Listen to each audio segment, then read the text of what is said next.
Hey guys, I am back with this next episode review. I know 2 days later, but it's okay, we'll make it.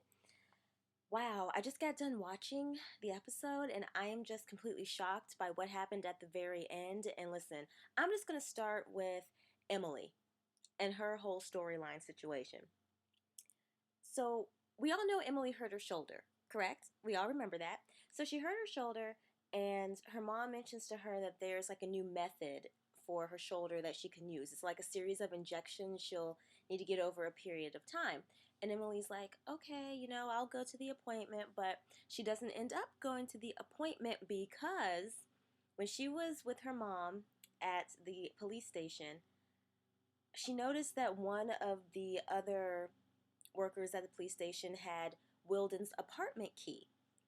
So Emily steals the key. She, Spencer, and Arya go to Wilden's apartment and they don't really find anything too out of the ordinary except, some boxes that were unopened, and it was like some old meat that had rotted, and they found a note from A in there, and they were like, okay, this is starting to make a little bit more sense, sort of, kind of, not really. And her mom gets upset because she ended up missing the appointment, but she doesn't know why she did. And because Emily has the key, her mom ended up getting suspended from her job. And I guess near the end of the episode, Emily takes the key, and I'm guessing she's going to put it someplace where her mom could probably be like, okay, here's the key, I have it, I can get my job back. But as her mom is talking on the phone, and this happens at the very end of the episode, and it happens at nighttime, a car just goes straight through their living room and almost hit Emily's mom. And they're both freaking out. They're like, what the heck just happened? This car just pretty much jumped over everything and came into our house. And then you saw A's little smart self at the end of the episode buying like a hardware book and some duct tape and like a gift card and put Emily's name on it. Like, just crazy stuff. First of all, I'm very happy that her mom did not get hurt necessarily because her mom dove out of the way. I mean, she had reflexes like a cat in that scene. Now, going on to, let's go with Arya next. So we all remember the situation with Connor. Connor's vehicle basically gets completely messed up. Someone smashes it up and they spray paint the word liar on the driver's side of the car.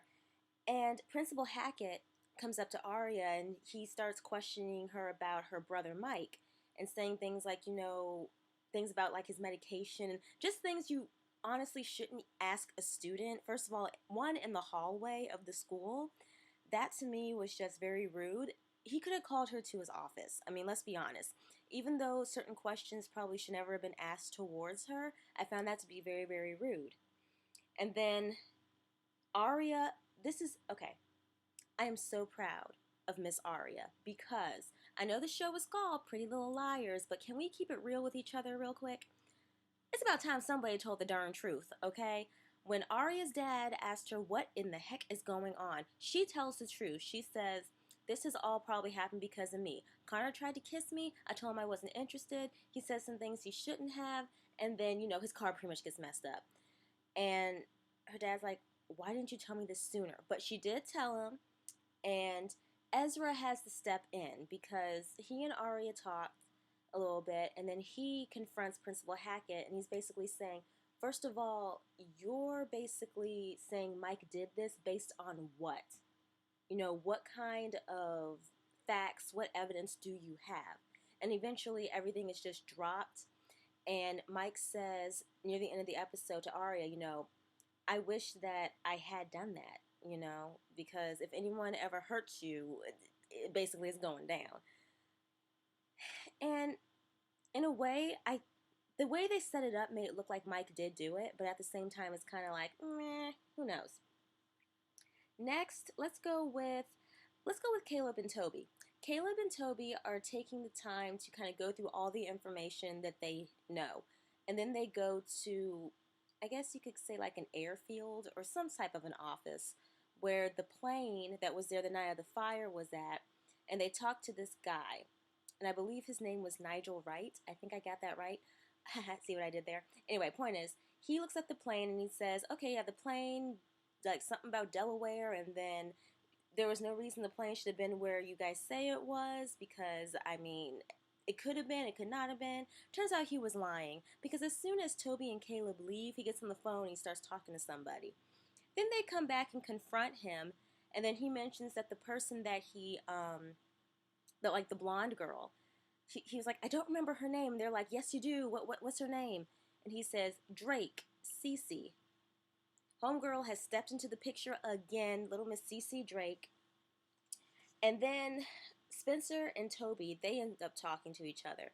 And apparently, you guys, Toby's thinking that Cece could possibly be the blonde girl that Dr. Palmer was telling him about, saying, tell your mom to stay away from that girl, that blonde girl. And then Spencer mentions that right before she left Radley, she found Cece's, I guess, card to get into Radley. And she also found out that Cece would come and see Mona when she was in Radley. This is just all over the place, you guys. Just so much stuff is going on, I swear. Now let me go into Hannah. No, I can't even say that. That's a straight up lie. I was about to say I love Hannah to death. She basically, Hannah has a conversation with Spencer, and Spencer tells her, you know, if your mom pleads self-defense, she can get 20 years. But if she pleads something, I guess, other than that, she can get life. And Hannah goes to her mom and tells her, you know, you should definitely plead self-defense, because I'd rather lose you for 20 years than your whole life. And honestly, you guys, I'm with Hannah's mom on this one. I really am. I would never plead guilty to something that I never did. I mean, even like her mom said, yes, Wilden and I, we, you know, she's saying I'm not a saint. I did things that, you know, would probably make somebody's head spin, but she would never murder somebody. And if I were in that position, I would never, ever, ever say, yeah, okay, I'm going to just say, yeah, I shot him in self-defense. Give me 20 years. No, absolutely not. Gosh, it's absolutely ridiculous what these people are going through, and I'm just all over the place with this foolishness. Now, I'm trying to think if there's anything else that I may have forgotten, because this is kind of off the top of the dome. Because as I was watching the episode, my computer froze up, and I haven't been able to rewatch it or anything, so... anything else? Anything else? Well, I could just give you guys my opinion real quick while I'm thinking. Anybody else get the kind of the strange feeling that Ezra and Arya may sort of, I don't want to say hook up again, but something might be, in the foreseeable future, something might be going on with those two. Because Ezra, he does care. He obviously doesn't want to see Arya get hurt, and that's very sweet. Oh, and I just remembered, actually, she went to his apartment and she slid like a letter under his door. So she did that. The whole situation with Mike, I'm very glad that has been cleared up. Hannah, I know she's so worried about her mom. I mean, baby girl is depressed, pretty much. And she just doesn't want her mom to be in jail at all. But at the same time, it's kind of like, well, if you didn't have that whole situation with the whole gun thing, your mom probably would still be at home.